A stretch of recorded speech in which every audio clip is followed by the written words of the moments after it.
bukan agama yang menyelamatkan hidup kita, termasuk keluarga saya, tapi karena Tuhan yang benar dan Tuhan yang hidup, yaitu Yesus Kristus namanya.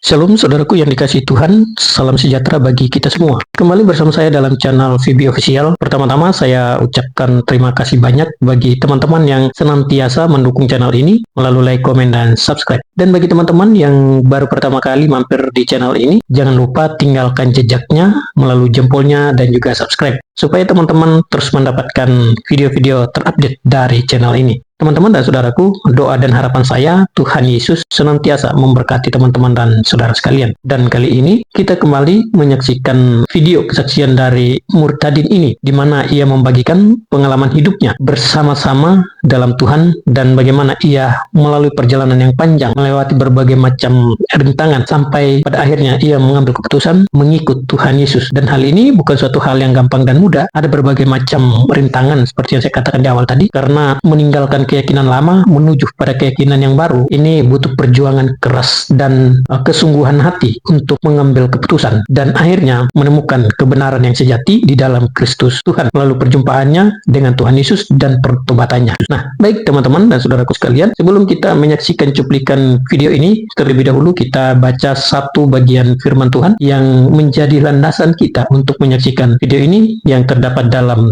Matius pasal 14 ayat 5 sampai ayatnya yang ke-7. Di sini dikatakan, kata Thomas kepadanya, "Tuhan, kami tidak tahu kemana Engkau pergi. Jadi bagaimana kami tahu jalan ke situ?" Ayat 6, kata Yesus kepadanya, "Akulah jalan dan kebenaran dan hidup. Tidak ada seorang pun yang datang kepada Bapa kalau tidak melalui aku." Ayat 7, "Sekiranya kamu mengenal aku, pasti kamu juga mengenal Bapakku. Sekarang ini kamu mengenal Dia dan kamu telah melihat Dia." Oke teman-teman, dari ayat ini kita belajar bahwa Tuhan memperkenalkan diri bahwa Allah ada di dalam dirinya dan dia ada di dalam Allah. Oke, biarlah ayat ini juga menjadi pengantar kita untuk melihat cuplikan video berikut ini. Oke, perkenalkan, nama saya Hana Inga Karisma, umur 23 tahun. Saya terlahir dari notabene keluarga Islam. Dan keluarga saya masih Islam sampai hari ini, tapi saya percaya, satu hal yang saya percaya, bahwa bukan agama yang menyelamatkan hidup kita, termasuk keluarga saya, tapi karena Tuhan yang benar dan Tuhan yang hidup, yaitu Yesus Kristus namanya. Ya, singkat cerita aja, sekitar 7 tahun lalu, keluarga saya mengalami ekonomi yang sangat rendah di situ, dan dimana pada waktu itu saya harus masuk ke jenjang SMA. Dan keluarga saya memutuskan untuk memasukkan saya di sekolahan yang bernotabene Kristen, yaitu namanya SMA Kristen Dian Sakti. Dan mau nggak mau saya juga harus masuk ke sekolahan itu, dengan meskipun hati saya menolak di situ. Kemudian pada hari itu, di suatu ibadah, mereka menyanyikan lagu "Bapa Sentuh Hatiku" di situ, dan saya ada rasa keterkaitan, terpikat gitu. Ada satu rasa penasaran yang membuat saya, kenapa sih orang Kristen itu harus nyanyi-nyanyi gitu kalau ibadah gitu, terus habis itu nangis-nangis gitu kan ya. Nah, di situ saya temukan jawabannya pada hari itu juga gitu. Kemudian saya dengar, saya juga sedikit ikut menyanyikan lagu itu, dan tiba-tiba tanpa saya sadari, saya juga ikut nangis gitu, berlinang air mata. Kemudian ada satu hal yang membuat hati saya itu terlepas gitu. Terus ada satu kedamaian yang buat saya benar-benar merasakan dan mendapatkan hari itu seperti sebelumnya saya nggak pernah dapatkan kedamaian itu gitu. Jadi hari itu saya mulai mengenal Yesus, tapi belum mengenal pribadinya, hanya sebatas siapa Yesus itu gitu, yaitu dia adalah Tuhan. Di situ saya mulai bangun iman saya kepada dia, dan ada firman yang berkata, bahkan dia sendiri yang berkata bahwa akulah jalan, kebenaran, dan hidup. Tidak ada keselamatan lain kecuali melalui aku. Dia sendiri berkata gitu, dan dia itu menjamin gitu keselamatan saya.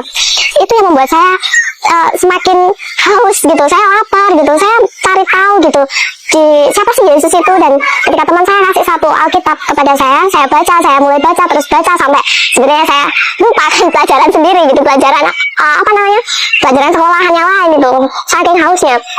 Kemudian suatu ketika orang tua saya memergoki, papa saya memergoki bahwa saya baca Alkitab itu. Dia masuk ke kamar, kemudian hari itu saya benar-benar ingat, dia ambil Alkitab itu, kemudian dia sobek-sobek, kemudian dia injak-injak di situ. Terus papa saya lari ke dapur, dibakar Alkitab itu. Kemudian dia balik lagi dan berkata seperti ini, "Kamu tahu apa yang dinamakan iman itu? Iman itu ya itu yang kamu percaya gitu. Itu dalam hati saya loh, iya benar. Benar, iman itu apa yang kita percaya gitu. Tapi hari itu dia sangat marah, dia kecewa, dia sakit hati sama saya. Kemudian dia tampar saya sampai telinga saya di sebelah kiri ini natap ke kaki meja. Di situ terus dia bilang gini, Inge, gitu, sakit di telinga kamu bisa disembuhkan, tapi sakit hatinya papa nggak bisa disembuhkan, ya bilang gitu. Dia katakan semua perkataan yang menyakitkan hati saya, air susu dibalas air tuba, kemudian telur busuk, kemudian mulai hari ini dia kata begitu, kamu bukan lagi jadi bagian dari keluarga ini, nama kamu akan saya hapus di dalam daftar kartu keluarga, dia bilang gitu. Kemudian sambil menangis, semuanya menangis, mama saya nangis, papa saya nangis, kemudian dan dengan berat hati ketika saya mau keluar dari rumah itu, saya cuma berkata begini kepada mama saya, Ma gitu, ingat, jika suatu saat saya sukses, orang yang paling pertama saya ingat adalah mama, saya bilang gitu. Dan dia nggak ngomong apa-apa, cuma diam aja dan nangis. Dan saya pergi dari rumah itu, ada banyak hal juga yang membuat saya jatuh bangun ketika saya mengikut Tuhan. Dan saya tahu gitu, ketika saya keluar dari rumah itu, perjalanan mengalami Tuhan itu sebenarnya masih dimulai gitu. Ada banyak yang saya alami di luar sana dengan proses yang Tuhan buat dalam hidup saya, kemudian hubungan dengan orang lain, dengan pacar bahkan semuanya gitu. Jadi Tuhan izinkan mulai membentuk hati saya melalui orang-orang yang Tuhan taruh dalam hidup saya seperti itu. Sampai akhirnya saya diizinkan Tuhan untuk pergi di Bali ini. Kemudian saya tertanam di gereja lokal. Tahun 2015 saya memutuskan untuk baptis di situ. Kemudian saya gabung ke sebuah persekutuan, saya terus bangun di situ, terus bangun, dan puji Tuhan sampai hari ini saya mengenal siapa Yesus itu dalam hidup saya gitu. Dan hari-hari ini juga saya baru memikirkan firman Tuhan dalam Yohanes 12 ayat 32, di mana Tuhan berkata, dan apabila aku ditinggikan di muka bumi, maka aku akan menarik orang-orang untuk datang kepadaku gitu. Nah, sebab itu saya ada di sini karena firman juga gitu. Dan juga karena firman itu juga saya bersyukur, saya ditarik, hati saya ditarik untuk datang kepada dia gitu. Dan saya merasakan, saya menerima kasih yang mula-mula itu. Satu hal yang saya percaya di sepanjang perjalanan hidup saya sama Tuhan sampai hari ini, bahwa Tuhan beserta dengan saya dan pasti juga dengan kita semua. Dan saya percaya bahwa Tuhan sudah memilih setiap kita sejak di dalam kandungan ibu kita. Dia bahkan menenun kita dengan karya tangannya sendiri gitu. Jadi pesan yang mau saya sampaikan kepada saudara-saudara semua, ada teman-teman semua, bahwa cari Tuhan itu dengan benar gitu. Jadi bahwa keselamatan itu benar adanya, dan Tuhan itu benar-benar hidup gitu. He's alive gitu, He's alive. Dan kita percaya bahwa surga dan neraka itu ada. Oleh sebab itu kenapa saya katakan dan saya percaya bahwa Tuhan Yesus adalah Tuhan yang hidup, dan dia adalah satu-satunya jaminan kita untuk kita datang ke kota yang akan datang nanti, yaitu surgawi, yang adalah rumah kita sendiri bersama dengan Bapa di surga. So, untuk teman-teman semua juga yang mengalami pengalaman hidup sama dengan saya, jangan pernah pantang menyerah, tetap maju dalam Tuhan, karena dia adalah sumber dari segala-segalanya yang kita perlukan. Damai, sejahtera, sukacita, kebenaran, semuanya ada pada dia. Dan mungkin sekian yang bisa saya sampaikan, kiranya memberkati kita semua, dan Tuhan Yesus memberkati. Yohanes 12 ayatnya yang ke-32, dan aku apabila aku ditinggikan dari bumi, aku akan menarik semua orang datang kepadaku. Ya, teman-teman dan saudara-saudara, adalah salah satu pernyataan Yesus yang paling mendalam dan penuh makna, yang merangkum inti dari misinya. Nah, ditinggikan dari bumi secara jelas merujuk pada penyaliban, sebuah peristiwa yang meskipun tampak sebagai kekalahan, ini adalah puncak kemenangan ilahi melalui kematiannya yang penuh Yesus tidak hanya menebus dosa umat manusia, tetapi juga membuka setiap orang untuk memiliki hubungan pribadi dengan Dia. Aku akan menarik semua orang datang kepadaku.